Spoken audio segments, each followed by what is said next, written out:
All right, guys, so we are doing something different with our rabbit today. So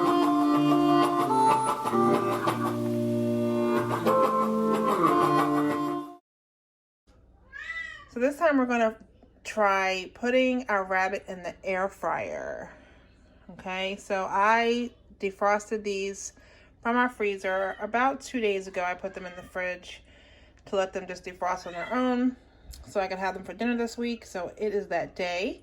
I'm going to cut these up and season them and get them in the air fryer. This is our first time using the air fryer for rabbit, so I don't know how it's going to come out. We do love fried rabbit, so I just never had it with the air fryer. So that's the only difference this time. All right, so let's go. All right, so we're ready to go here. So I've got my boning knife here. These are ready to go.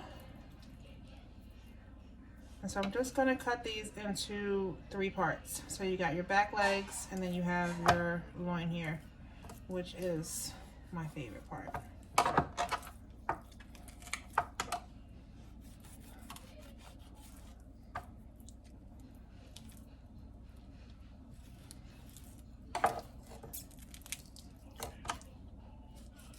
Just kind of pop that out.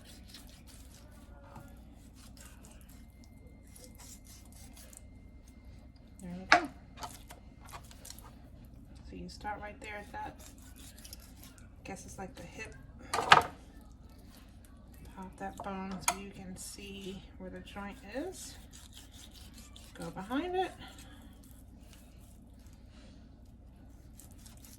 And cut down.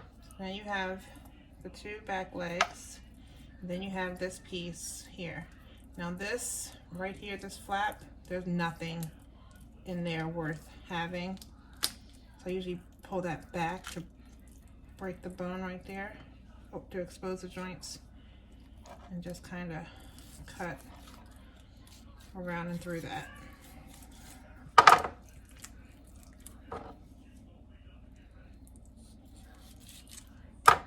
Because that's nothing. No meat in there. But this is delicious. Pop them back a little bit. Need pop some of these. You need what? No, you don't need to pop those. Why? That's fine. But it's fun, Mommy. Alright, so now I'm just going to lay them out so I can go ahead and season them. I'm going to wash my hands first. Wash your hands first. Alright, so I'm going to go ahead and turn on my air fryer just to get the pan nice and hot. Not sure if you can see all that. So I'm going to do this on a 400 degree temperature. Oops, hold on.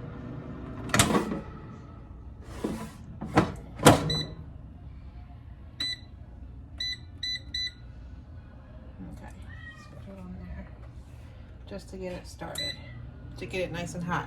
Not like when you put something in the frying pan you want it to be, which normally we use cast iron, but you want it to be nice and hot. So I'm gonna just season this with salt, pink Himalayan salt. You can use regular white salt. You can use whatever you have, or whatever seasonings you want for that matter as well.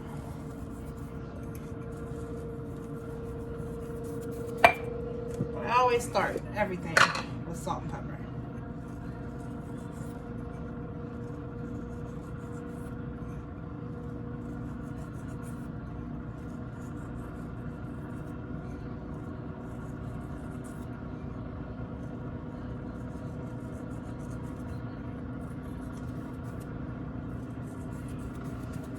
Okay, now we do a lot of our own herbs that we grow, most of them, all of them for that actually. So we usually add a little something extra. So today I'm going to use some thyme that we grew here. That always gives things some nice, good flavor.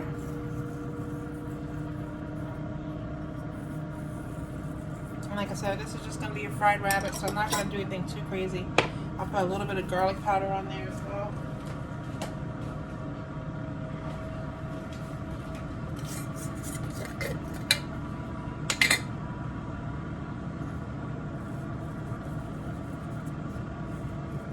Just a little sprinkle.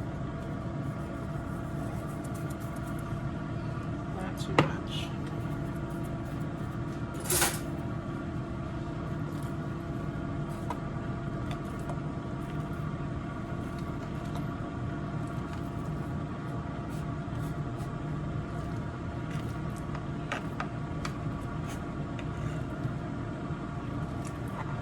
Silas, can you tell Sydney it's getting dark so she can put the animals up?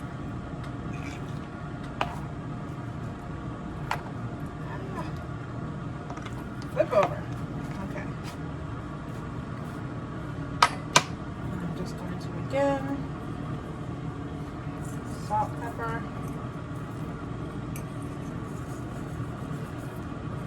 thyme, and garlic. Nothing too crazy.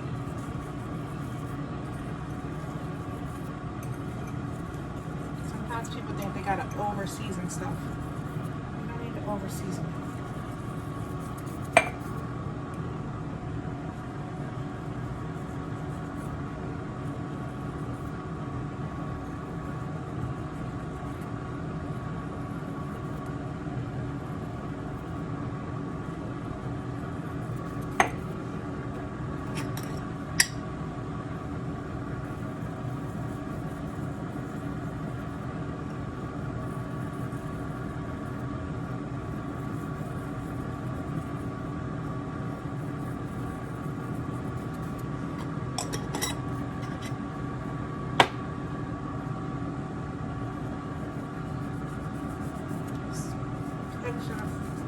Pinch of garlic. All right, so that's it for my seasoning. The air fryer should be hot. At least it doesn't have to be hot, but I just don't want it to be cold. So go ahead and pull this out. Make sure you can see here. All right, so go ahead and pull this out.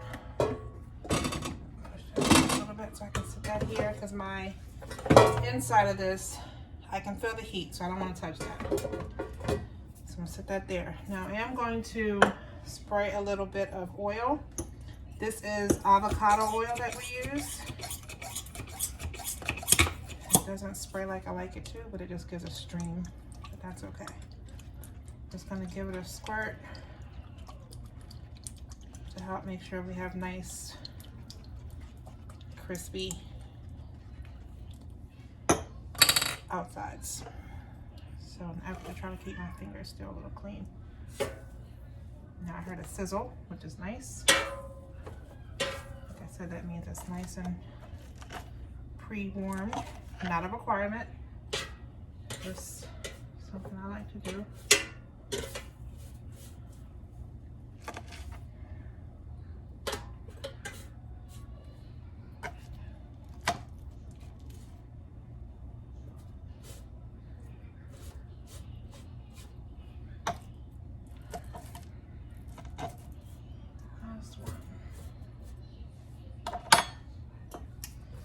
Now that was the one side, and I flipped it on the other side when I put it in here. So I'm going to give it another squirt of oil on this side.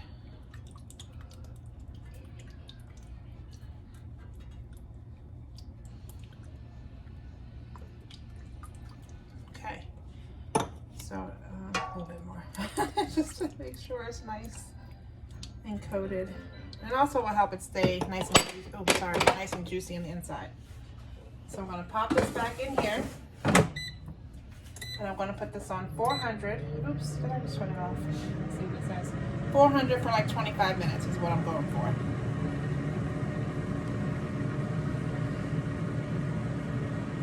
So I don't know what all right, let's see. All right, here we go. 400 for 25 minutes. And it will start automatically once I stop messing with it. Good to go. So I will be back in about 15 minutes to flip it over on the other side so we can see what it looks like and so we can get a coating on both sides. All right, I'll be back. All right, so there's 10 minutes left. I just wanted to show you guys what it looks like so far. Now, one thing I like about this is that I can always add some more time onto there, which I may do. But I still want to go ahead and flip it over. So both sides get a little bit of a different perspective inside.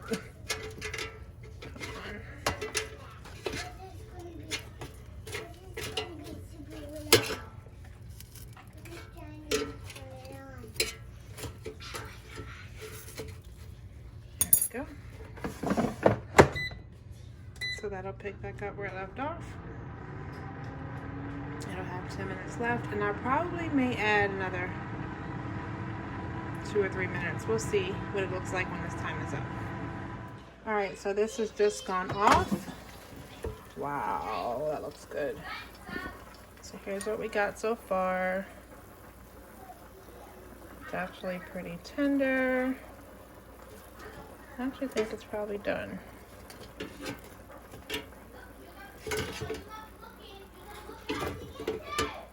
Yeah, I think we're good.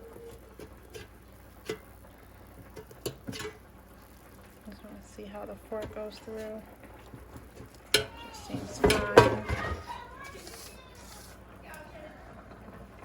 I need my hand, hang on. Okay, so. Oh, touched that by mistake. I just want to pull one of these apart a little bit so we can see inside here how the meat looks. Whew, it's hot. Oh my gosh, my finger. Look at that. Nice meat inside there. So it is done all the way, so I don't need to put it in here for any longer. So that is it. It is done. I'm going to go ahead and put this back in here so it stays warm while I'm waiting for the rest of my food to be done. But I thank you guys for watching, and I will see you next time.